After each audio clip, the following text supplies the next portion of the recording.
মনোজ আর মধু গ্রামে খেলনা বিক্রি করত। একদিন ওরা বাসে করে শহরে যাচ্ছিল জিনিসপত্র কিনতে, আর ওই বাস দুর্ঘটনায় ওদের মৃত্যু হয়, আর ওদের দুই মেয়ে পিঙ্কি আর প্রিয়া অনাথ হয়ে যায়। মধুর ভাই রাকেশ শহরে কাজ করত। সেই খবর পেয়ে ভাগ্নিদের নিতে চলে আসে। রাকেশের পরিবার অন্য গ্রামে থাকত। সে ভাগ্নিদের নিয়ে তার বাড়িতে চলে আসে। প্রিয়া, পিঙ্কি, তোরা চলে এসেছিস? আয় মা আয়, আজ থেকে এটাই তোদের বাড়ি, আর আমরা তোদের মা বাবা। মামি, তুমি খুব ভালো। আমাদের না মা বাবার কথা খুব মনে পড়ে। মা বাবা চলে যাওয়ার পর আমাদের কিচ্ছু ভাল লাগে না মামি। কোনো ব্যাপার না বাচ্চারা, দেখবে সময়ের সাথে সাথে সব ঠিক হয়ে গেছে। এসো, ঘরে এসো। এরপর পিঙ্কি আর প্রিয়া পূজার সাথে ঘরে যায়।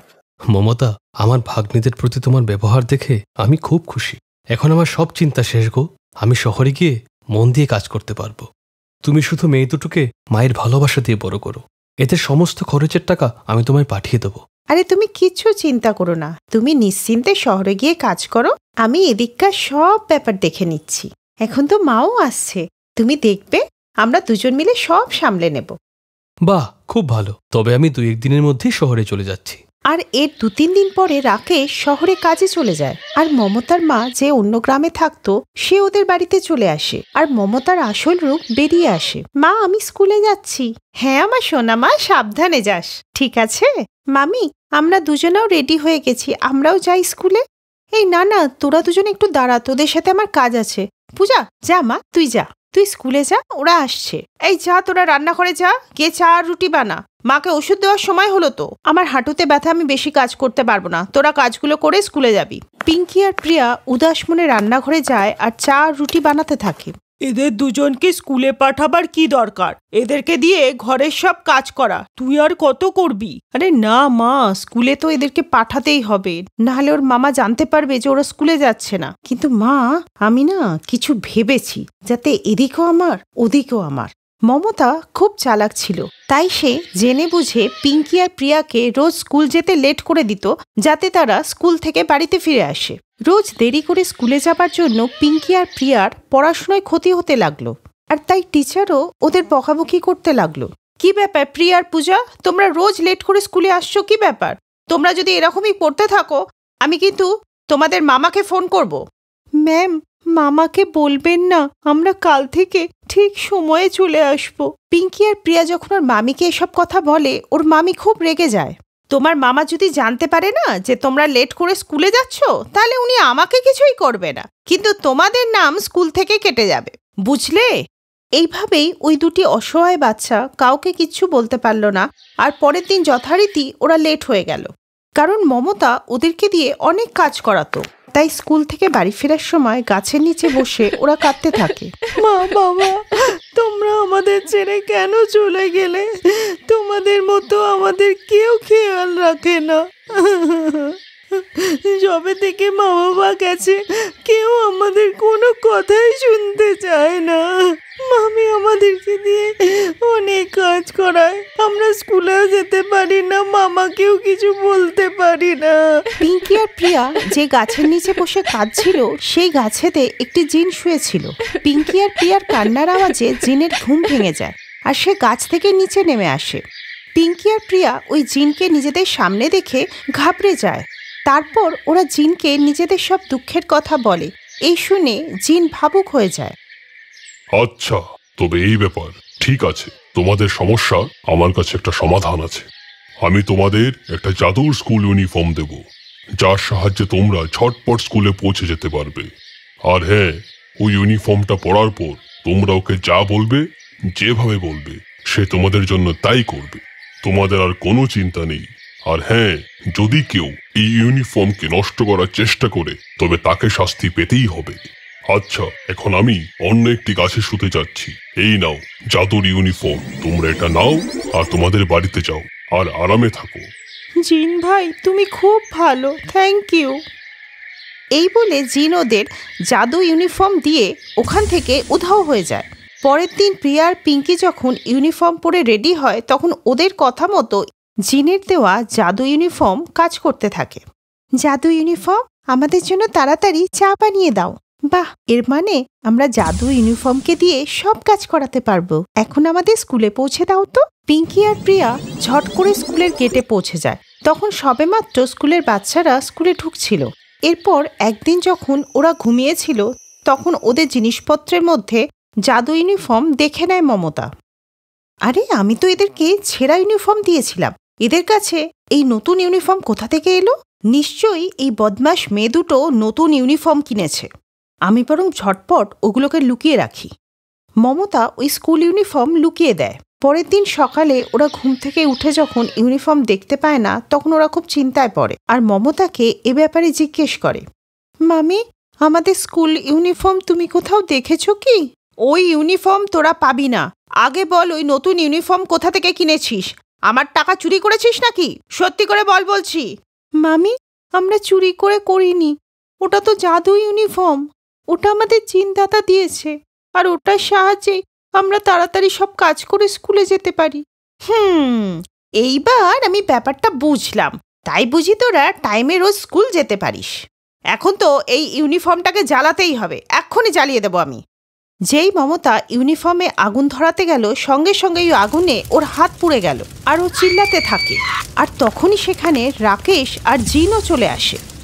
বাঁচাও, বাঁচাও, আমি পুড়ে যাচ্ছি। তুই পিঙ্কি আর প্রিয়াকে অনেক কষ্ট দিয়েছিস, অনেক অত্যাচার করেছিস, তাই তোর শাস্তির কোনো ক্ষমা নেই। না না, আমাদের ক্ষমা করে দাও। জিন বাবা, আমার মেয়েকে ছেড়ে দাও। জিন আগুন নিভিয়ে দেয়। মমতা, আমি ভুলভাল কিছু করার আগেই তোমার মাকে নিয়ে এখান থেকে চলে যাও, আর কখনো আসবে না। আমি একাই ওদের খেয়াল রাখতে পারবো। তোমরা আমাকে ক্ষমা করে দাও। তোমরা যদি না থাকো আমি একা একা এখানে কি করব? তোমরা ছাড়া তো আমার আর কেউ নেই। পিঙ্কি, প্রিয়া, আমাকে ক্ষমা করে দাও, আমার ভুল হয়ে গেছে। মামা, মামিকে কিছু বলো না, মামিকে ক্ষমা করে দাও। প্রথমেই আমরা আমাদের মা বাবাকে হারিয়েছি, আর মামিকে হারাতে চাই না মামা, তাই তুমি ক্ষমা করে দাও। পিঙ্কি আর প্রিয়ার এই কথা শুনে মমতার চোখে জল এসে যায়। রাকেশের সাথে সাথে জিনও মমতাকে ক্ষমা করে দেয়। আর মমতা সবার সামনে কথা দেয় যে আজকের পর থেকে ও পিঙ্কি আর প্রিয়ার সাথে কোনো খারাপ ব্যবহার করবে না।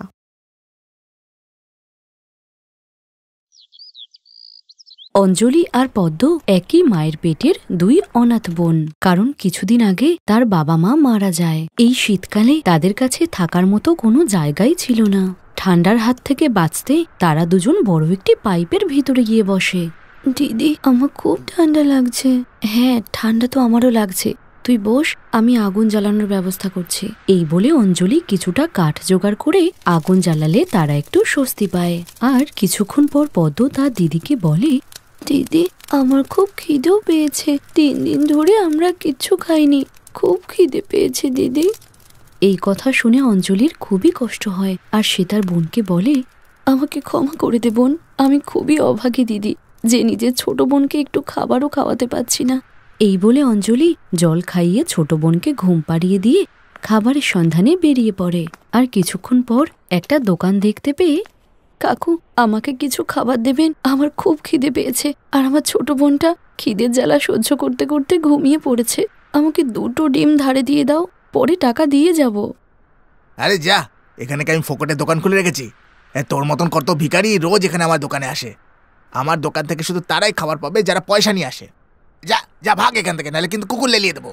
এরপর অঞ্জলি কষ্ট পেয়ে সেখান থেকে চলে এসে পাইপের ভিতরে বসে আর তার বোনকে দেখতে থাকে। কিছুক্ষণ পর সেও ঘুমিয়ে পড়লে সে স্বপ্নে দেখে যে সে তার মায়ের কোলে ঘুমিয়ে আছে, আর তার মা তাকে বলছে, ওঠ অঞ্জলি, দেখ তোর মা এসেছে।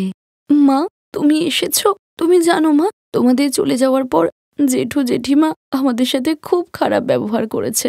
আমাদেরকে ঠকিয়ে বাড়ি থেকে বের করে দিয়েছে যাতে আমরা দুয়ারে দুয়ারে ভিক্ষে করি। আমরা না খেতে পেয়ে এদিক ওদিক ঘুরছি মা। মারে, এই পৃথিবীতে কেউ কাউকে সাহায্য করে না, নিজের সাহায্য নিজেকেই করতে হয়। এখন তোর আর তোর বোনের ভালো জীবনের জন্য তোদেরকেই পরিশ্রম করতে হবে। আমি তোকে একটা দরকারি কথা বলতে এসেছি। আমাদের বাড়ির পিছনে একটা তেঁতুলের গাছ আছে। তোরা ওই গাছের কাছে গিয়ে দেখবি একটা বড় পাথর আছে, সেটাকে সরিয়ে মাটিটা খুঁড়তে শুরু করবি। দেখবি ওই মাটির নিচে একটা ছোট্ট সিন্দুক আছে। ওই টাকাগুলো তোর আর তোর বোনের জন্য রেখেছিলাম। ওই টাকাগুলো দিয়ে তোরা কোনো কাজ করিস। ঠিক আছে মা, তুমি যেমনটা বলছো তেমনই করব। মা, যবে থেকে তুমি আর বাবা চলে গেছো আমাদের ভীষণ মন খারাপ হয়। ওই যে তুমি আমাদের ডিম ধোসা বানিয়ে খাওয়াতে না, ওটা আমাদের কাছে সেরা মুহূর্ত ছিল। মা, তোমরা আবার আমাদের কাছে ফিরে এসো না, এসো। তারপর সকালবেলাতে হঠাৎ করে অঞ্জলির ঘুম ভেঙে গেলে সে দেখে যে তার মা সেখানে নেই। মা, মা! এই শুনে পদ্ম ঘুম থেকে উঠে পড়লে অঞ্জলি পদ্মকে তার স্বপ্নের কথা জানায়। আর তারপর তারা দুজন তাদের বাড়ি যায়। আর তাদের বাড়ির পিছনে থাকা বড় তেঁতুল গাছের নিচে পড়ে থাকা পাথরটাকে সরিয়ে মাটি খুঁড়তে শুরু করে। আর কিছুক্ষণ পর মাটির ভিতর থেকে তারা একটি ছোট্ট সিন্দুক পায়, যেখানে কিছু টাকা ছিল। এই দেখ পদ্ম, মা যেটা স্বপ্নে বলেছিল সেটা সত্যি ছিল। এই টাকাগুলো মা আর বাবা আমাদের জন্য রেখে গিয়েছিল। এটা আমাদের অনেক কাজে লাগবে। চল, এবার আমরা এই টাকা দিয়ে কিছু কাজ শুরু করি।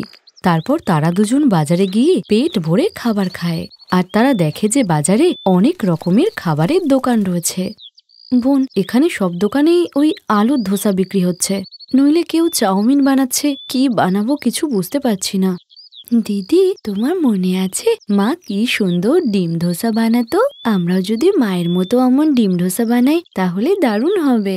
তুই ঠিক বলেছিস রে, এটা তো আমার মাথাতেই আসেনি। অঞ্জলি জানতো যে কিভাবে তার মা ডিম ধোসা বানাতো, তাই সে তাড়াতাড়ি সব জিনিসপত্র আর একটা পুরনো ঠেলা গাড়ি কিনে ডিম ধোসা বিক্রি করা শুরু করে দেয়। আসুন আসুন, সুস্বাদু ডিম ধোসা খান, একবার খেলে বারবার আসবেন। হ্যাঁ, তাড়াতাড়ি আসো আর ডিম ধোসা খেয়ে খুব আনন্দ করো। প্রথমে তাদের কথা কেউ না শুনলেও কিছুক্ষণ পর একটি ছেলে এসে বলে, ডিম ধোসা? এ বাবা, এটা তো আমি আগে শুনিনি। দিন দেখি একটা, কেমন লাগে খেতে, দিন তো। অঞ্জলি তাকে ডিম ধোসা বানিয়ে খেতে দেয়। আর খাওয়ার পরে ছেলেটি বলে, আহ আহ কি দারুণ খেতে। একটু যদি ঝাল হতো না তাহলে জমে যেত। এরপর অঞ্জলি আরো বেশি করে ঝাল দিয়ে ডিম ধোসা বানায় আর সাম্বারটাও চটপটে বানায়। আর কিছুক্ষণ পর অনেক লোক আসে তার দোকানে। আর ডিম ধোসা খেয়ে সবাই খুব খুশি হয়। 1 প্লেট খাওয়ার পর সবাই 2 প্লেট আর কেউ কেউ তো 3 প্লেটও খেয়ে ফেলে। তাই সেই দিন 2 বোনেরই অনেকটা টাকা ইনকাম হয়। আর এখন তারা প্রত্যেক দিন ডিম ধোসার দোকান খুলে অনেক টাকা ইনকাম করে। একদিন সন্ধ্যাবেলাতে সব ধোসা বিক্রি হয়ে গেলে এক বুড়িমা এসে বলে, মা, কিছু খাবার থাকলে দেবে, আমি 2 দিন কিচ্ছু খাইনি। অঞ্জলির দোকানের সমস্ত ডিম ধোসা বিক্রি হয়ে গেছিল। আর শেষে 2 বোনের জন্য একটাই ডিম ধোসা রেখে দিয়েছিল। কিন্তু বুড়িমা চাইলে অঞ্জলি তাকে ফ্রিতেই সেটা খেতে দেয়। আর বুড়িমা অনেক আশীর্বাদ করে সেখান থেকে চলে যায়। দিদি, তুমি আমাদের ডিম ধোসা বুড়িমাকে দিয়ে দিলে, আমরা কি খাবো? পদ্ম, বুড়িমাকে খাবারের জন্য কষ্ট পেতে দেখে আমার পুরনো কথা মনে এলো। ওনার মতো তো আমরাও একসময় খাবারের জন্য খুব কষ্ট পেতাম। আর আমাদের কাছে তো এখন অনেক টাকা আছে। এখন আমরা ভালো একটা হোটেলে গিয়ে অনেক খাবার খাবো। হ্যাঁ। এরপর তারা দুজন একটা বড় হোটেলে ঢুকতে গেলে গার্ড সেখানে দরজা আটকিয়ে বলে, আরে তোদের এত অকাত নেই যে তোরা এই হোটেলে এসে খাবার খেতে পারিস, বুঝলি? বেরো এখান থেকে। দাদা, আপনি আমাদের পোশাক দেখে এমনটা বলবেন না, আমরা টাকা নিয়েই খেতে এসেছি। তখনই সেই হোটেলের মালিক বাইরে আসে আর তাদেরকে দেখতে পেয়ে বলে, আরে তোমরা তারাই না যাদের আন্ডা ধোসা এখন খুব ফেমাস হচ্ছে? অনেক শুনেছি তোমাদের এই আন্ডা ধোসার ব্যাপারে। আমিও একদিন তোমাদের মতনই শুরু করেছিলাম, আর আজ দেখো ভগবানের আশীর্বাদে সবই আছে। এসো এসো, তোমরা ভেতরে এসো। এই বলে মনোহরলাল তাদেরকে হোটেলের ভেতরে নিয়ে যায় আর তার বউয়ের সঙ্গে তাদের পরিচয় করায়। আর এই 2 বোনকে দেখে মনোহরের স্ত্রীর মনে পড়ে যায় এক দুর্ঘটনায় তার 2 মেয়েকে হারানোর কথা। আর তারা এই 2 বোনকে পেট ভরে খেতে দেয়। আর খেতে খেতে অঞ্জলি জানায় তাদের জীবনের দুঃখের কথা, যা শুনে তারাও খুব কষ্ট পায়। এরপর মনোহর আর তার স্ত্রী আলাদা করে অনেকক্ষণ কথা বলে। পদ্ম আর অঞ্জলি বাড়ি চলে যাওয়ার সময় মনোহর বলে, দেখো মা, একটা দুর্ঘটনায় আমরা আমাদের 2 মেয়েকে হারিয়েছি। তাই আজ যখন তোমাদের 2 বোনকে দেখলাম, তাই আমাদের মনে হলো যেন আমরা আমাদের হারানো মেয়েদেরকে ফিরে পেয়েছি। হ্যাঁ রে মা, তোদের খারাপ না লাগলে তোরা 2 বোন কি সারা জীবনের জন্য আমাদের বাড়িতে আমাদের মেয়ে হয়ে থাকতে পারবি? তোরা বাবা মায়ের ভালোবাসা পেয়ে যাবি আর আমরা সন্তানের ভালোবাসা।